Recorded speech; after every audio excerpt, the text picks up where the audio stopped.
few years ago, I had a bit of a panic attack after ESPN Cricket Info made me their global writer. I'd earned that position, but I also felt like a bit of a fraud at the same time. Officially, there was no paperwork saying I was even a writer. I hadn't passed high school or gone on to university. The closest to an official document I ever had was when I very nearly passed 1 year of film school. But the paperwork thing was kind of neutralized by the fact that someone was going to pay me for that job. The bigger issue was that I really didn't know how I wrote. I understood there was a process and I had gears and different styles and all those sorts of things, but I felt like it all sort of fit together by magic, maybe a little bit randomly at the end. And so then, a little bit like a golfer who has a natural swing, I really wanted to understand how I did what I did, because otherwise, what happened if one day if I just got the writing yips? Was that it? Would my career be over forever? So a bit like I do with cricket, I went about analyzing my work from top to bottom. I wanted to know why I made the choices I did, what they were, and then go about making sure that there was a solid structure that I could repeat them over and over again and could add to them, subtract from them, change them, or mess them up. The idea was that I would write at least at that level, if not hopefully better, for the term of my natural life.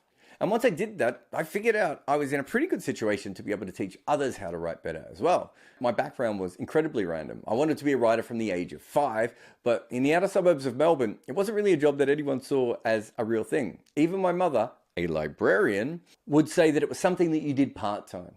I'm not sure she understood exactly who wrote all the books that she was lending out to people. In my entire schooling, I had one teacher who really thought I could go on to be a writer, and probably 4, 5, 6 who told me flat out that I would never be. And because of my troubles at school, it meant that my writing style is very different to others. Everything that I have learned is completely self-taught. I've likened it a few times to like a street basketballer growing up on an odd-shaped court in the windy part of town. Most professional writers come through the education system or through the media itself. They have a basic understanding of what the industry wants. I had none. But I understood narrative, could paint pictures, and I loved research enough to find new things. And so I wrote like no one else because I didn't know how you were supposed to actually write about sports. I wrote about things that I cared about because I didn't understand news cycles. And most importantly, I wrote with a piece of me in each article because no one was around to tell me that it was wrong.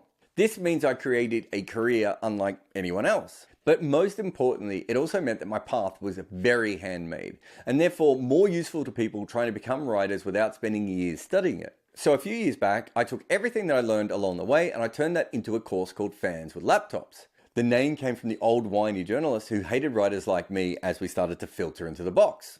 I did some testing on some lovely people in London who were happy enough to come to my house. And once I perfected what I wanted the course to be, I made it an online version. It's been up on Teachable now for almost 6 years. And first timers through to professionals have taken it, and all the feedback I've received has been incredibly positive.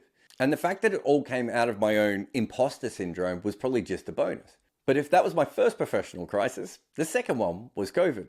I left Cricket Info in 2018 to go work with cricket teams and commentate for TalkSport. And for about 18 months, it all went really well until nothing went well for pretty much anyone in the world. So I had to work out what to do next. So after milking freelance work for a little while, I realized that my best chance was to create my own network directly for the followers that I had grown over the years. I'd always wanted to do some podcasts and hadn't done anything since I'd been with Andy Zaltzman. And so I instantly planned 3 different pods. 2 I started almost straight away, and the third one is still in development. And that probably would have been enough for most people. But then on top of that, I started an emailer and then also this here YouTube channel. Later, I would bump up my Instagram presence and also set up a TikTok account as well. Yeah, it sounds like a lot, but it wasn't as random as it probably looks. I'd been studying podcasts and how to set up a network for a while even before that. Again, with the emailers, I did a lot of research into what I should be trying to do. With YouTube, I had 42's production team helping me out, but also I spent a lot of time looking at what would work best for me. And with social media, I knew I didn't want to use it as much, but perhaps I still wanted to create for it because it was a whole different audience. Before that, when I wrote for ESPN, I didn't really have to worry about any of that sort of stuff. If I wanted to start a podcast, chances are they would have said no, or they would have done it, but I would have had to do it exactly the way that they would have wanted to. I couldn't just start a YouTube channel while I was at ESPN either. And most importantly, if I wrote a piece at ESPN, that's where it would have to start, begin, and end. And afterwards, I didn't have to sell the piece other than a couple of retweets. That was about all I was ever going to do. That's the sort of thing you can do when you're running on a platform with 40 million active users. When I was on my own, if I came up with a great idea, I had to ensure that I got it to all of my audiences, no matter how they now consumed media. And along this journey, I discovered that people had really changed how they consumed content on the internet. And so I went against the grain of what mainstream media was doing and what I had specifically been taught. And once I discovered that the way that people had been working on the internet was kind of wrong, all of my platforms grew quicker and I found new audiences. I learned all this because I was on my own. Most writers or podcasters or whatever I would actually be classified as anymore don't have to worry about all those sorts of things. Even professional writers who get told to go on podcasts, they do it without really thinking about what that means or with any training. I had to work out all of this on my own. So again, I've ended up being a pretty decent accidental teacher to most wannabe sports creators. I taught myself how to write, and then I trained my brain how to turn that into a network of content with no sites pushing it from the outside. So if you want to write about sports or make a fan podcast or create quality social content, this is the course for you. The first half is about writing. The second half is about pretty much the rest of the media. And in the course, we cover who you are as a writer, athletes and teams, article types, finding stories, tools, a guide to interviewing, a start to finish long form writing course, data and writing, the giant lizard theory, that's my personal favorite, multimedia thinking, podcast, video, content plans, social media, monetization, and most importantly, I suppose, self-promotion. When I first launched Fans with Laptop originally, I was told that I could sell it for about $500.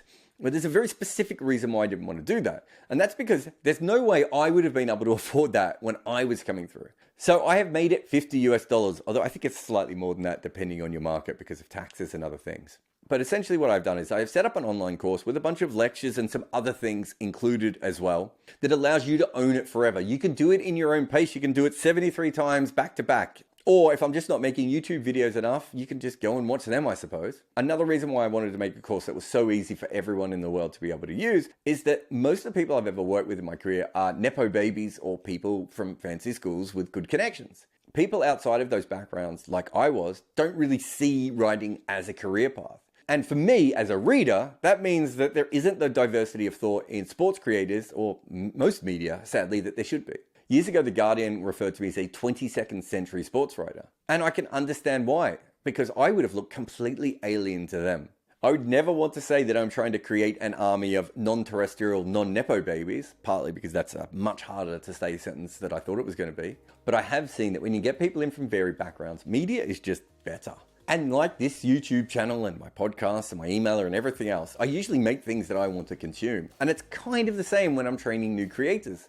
I'm actually hoping that they will compose things for me to follow as well. And so far, a few people I have trained have gone on to have really good careers, and others were already having good careers, and hopefully I made it a little bit easier for them.